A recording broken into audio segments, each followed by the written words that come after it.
There's a moment when every boy realizes no one's coming to save him. And that's when he becomes a man. And some boys never get there and stay children forever. This is kind of part of being a man. It's like, you kind of got to get all up a little bit. I think so. I think part of learning is dying. I think part of learning is you got to die a little bit. Because what is learning? Learning is me giving up on my old shit, my old ideas. Those ideas have to die for me to be open to solution. And so me learning how to be a better man, I had to die a little bit. You're a man. You are a man. Stand up and be a man. Make the hard decisions, make the sacrifices, make the unpopular decisions, and become comfortable in your own skin. And if you are not a person that you are comfortable being alone with, that is the one person in this universe that you have full power, full right, full responsibility to change. Lazy people do a little work and think they should be winning, but winners work as hard as possible and still worry if they're being lazy. There's nobody coming. There's nobody coming to save you. There's nobody coming to help you. A knight in shining armor isn't going to ride in and save you. You are the only one that's going to be able to save you. And all this time, you point your finger and you say, I can't do that because I was born here. Or I can't do that because I have this issue. Or I can't do that because they made fun of me. And you know what's going to happen? Nothing. You're going to get more of the same. You're going to get laughed at more. You're going to be ashamed more. You're going to be frustrated more. And you're going to really regret at the end of your life that you put off taking responsibility for yourself and building yourself into what could be. And when we look around at the world, and we look at all the problems, and we look at all the chaos, we have to take responsibility for ourselves for creating it. You're not living the best life that you want to live. You're not the person you want to be. You're not the person that 8-year-old you wanted to be. And I bet you're not even taking steps to become that person, are you? And that's what's wrong with the world. That's what's wrong with this country. We have a bunch of people that want to point fingers and defer responsibility off to anything and everything except the one thing that can change their entire lives. And that's looking in the mirror and saying, F you, man. You did this to me. You made me this way, and I'm going to fix it. And I'm going to fix it by controlling all the things I can control. I'm going to control what I eat.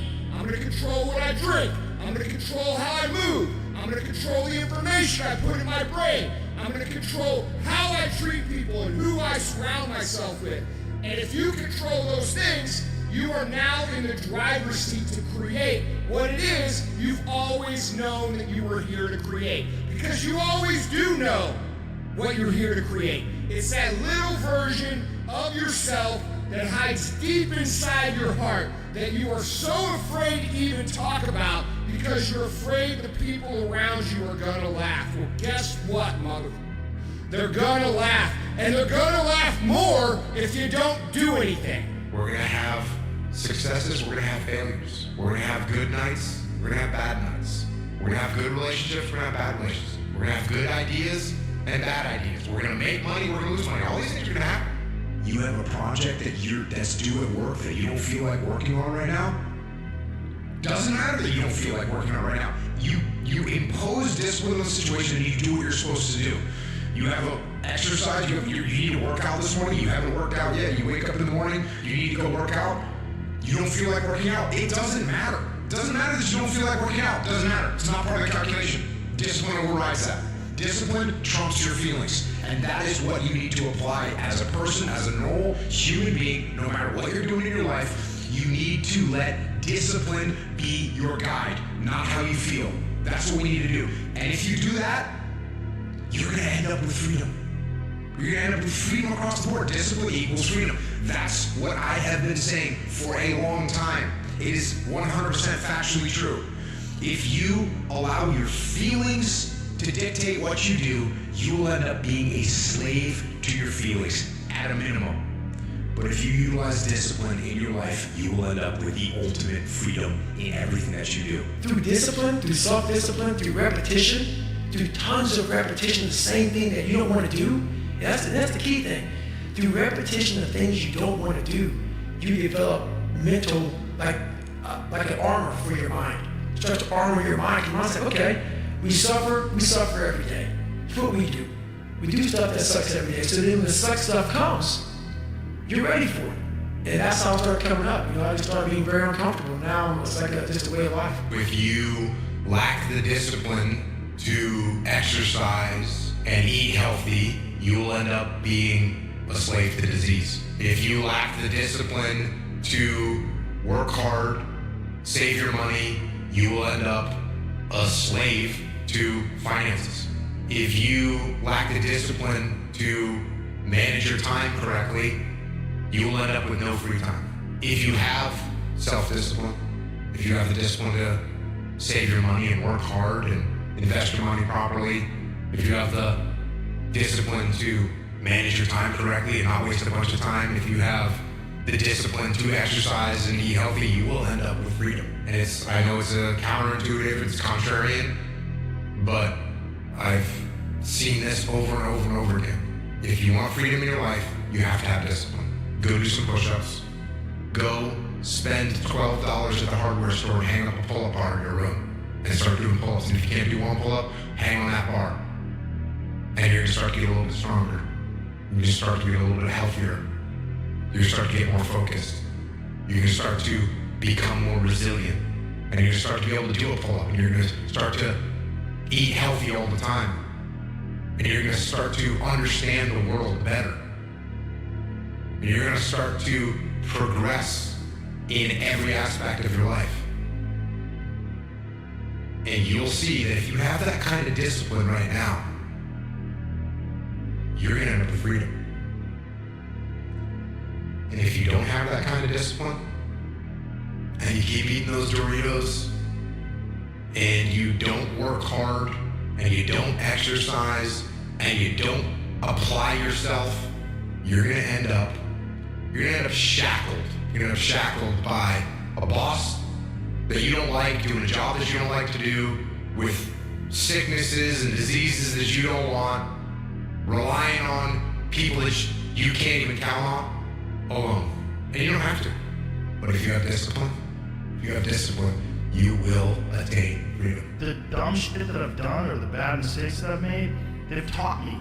You know, you learn. Like, that's why failure is so important. Like, failing and fucking up and making mistakes, it's very important. That's how you learn. That's the bad feeling that you get from something that you should have done or wish you didn't do or wish you did better. Like, especially failing at something where you half-assed it and you just feel like a loser. Like, that just teaches you. It teaches you to get your shit. Nothing changes if nothing changes, man. I just want to remind you, because I've spent a lot of time in my life sitting around wanting things to change and not being able to make them change and not thinking I could. And I wish somebody had told me that earlier sometimes, that in order for something to change, there needs to be change.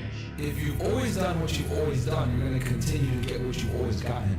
You know, the definition of insanity is doing the same thing over and over again, thinking a different result. And I think a lot of people do that. I remember growing up, right, in high school, you get those, right, in high school, you always have those people that you think are going to be, like, successful, and you got some that are, like, losers and stuff like that. And the one thing I noticed from the kids that, you know, whether they were in a lower level, lower IQ class, or they just weren't, you know, they didn't really have aspirations like that, they would say, I'm going to do X, Y, Z, but then you would see what they're actually doing, and they're doing the same thing they've always done. They're still smoking weed, they're still playing video games all the time. They keep saying, I'm going to change, I'm going to make a change, but they never actually make a change. So, I mean, obviously you want to start small. It could be with just like cutting out one bad habit and then slowly building from there. But the reality is you're going to have to give up and stop doing the things you're currently doing if you want to change from what you're doing. Yeah. And I don't think enough people understand and appreciate that you must actually take real, hard, tangible steps towards changing if you want to actually get the change that you want.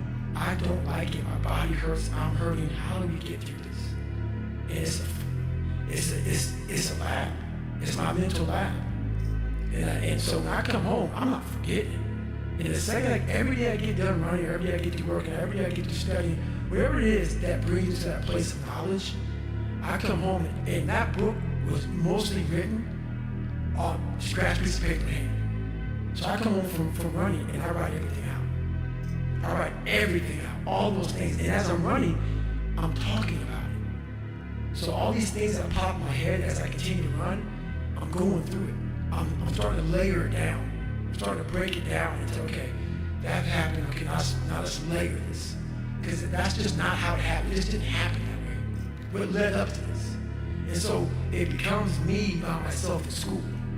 I'm literally going to school right now and I'm learning. So when I come home, I write it out. And then I'm able to write it out. I'm able to think about it. Say, okay, oh, this is good shit.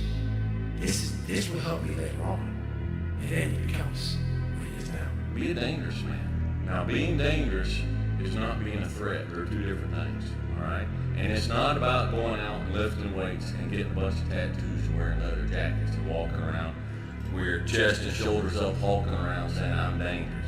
That's very rarely is that a dangerous man. You're going to get criticized no matter what you do. If you go hard, people are going to criticize you. If you stay a lazy piece of shit, people are going to criticize you. So you got to realize that it's up to you to decide what it is you truly want. And it's up to you to accept what pain you are willing to accept. Because if you struggle and you flounder and you refuse to take responsibility for yourself and become that version that you know you're supposed to become, you will be miserable.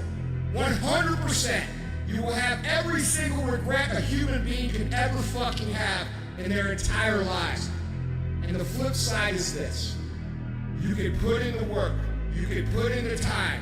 You can say, I am not going to settle. I am going to become exactly who I'm meant to become, because I know that it's not just going to serve me, it's going to serve my family. It's going to serve my community. It's going to serve my city, my state, and my country. And it's going to create an immeasurable ripple effect of people who know that they can do it too. And guess what?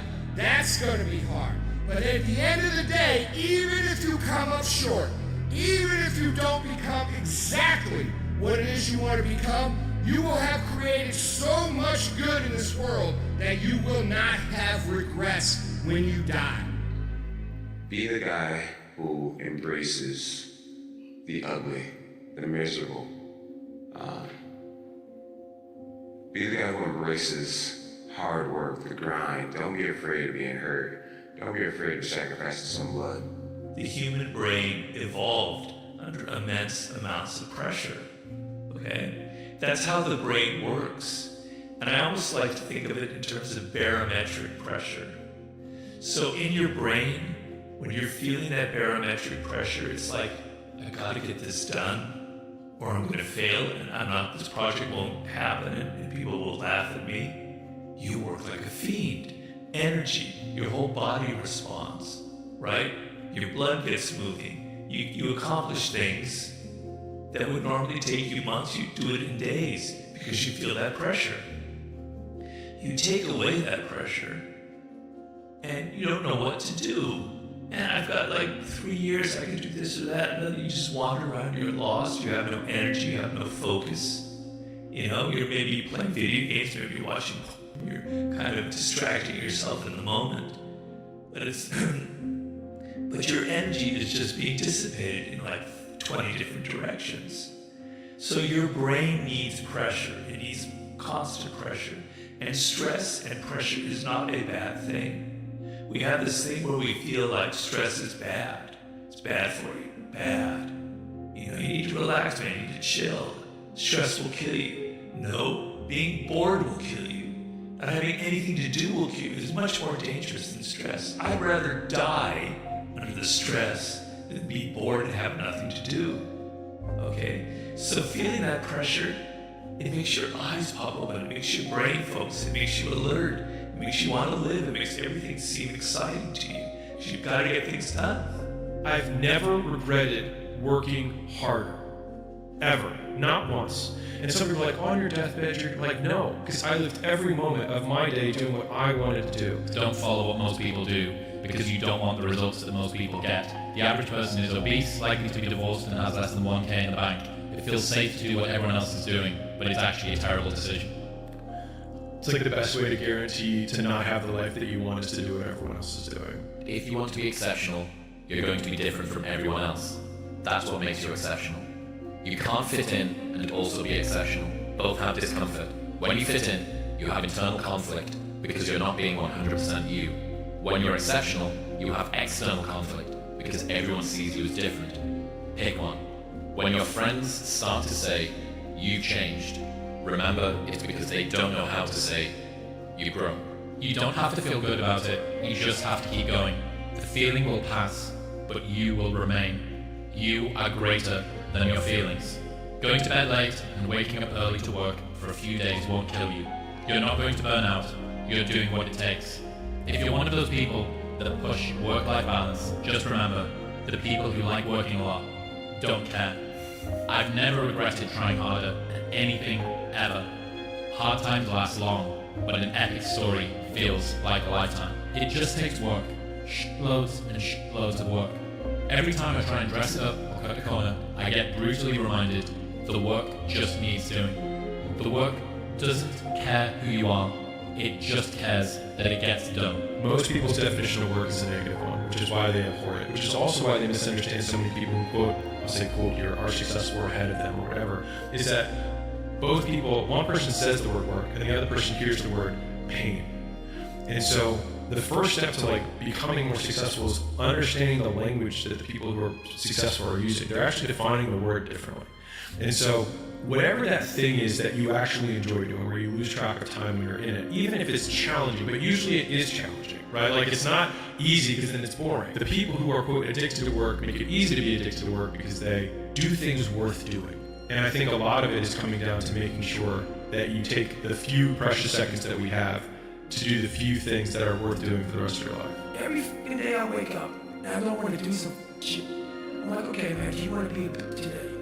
Do you want to feel like a little bit? Do you want to walk around all day knowing that you could, but you didn't? So it's perform without purpose. You have to learn how to get up and do shit. You ain't got no fucking 5K, no 10K, nothing. Nothing exists. Your life fucking sucks.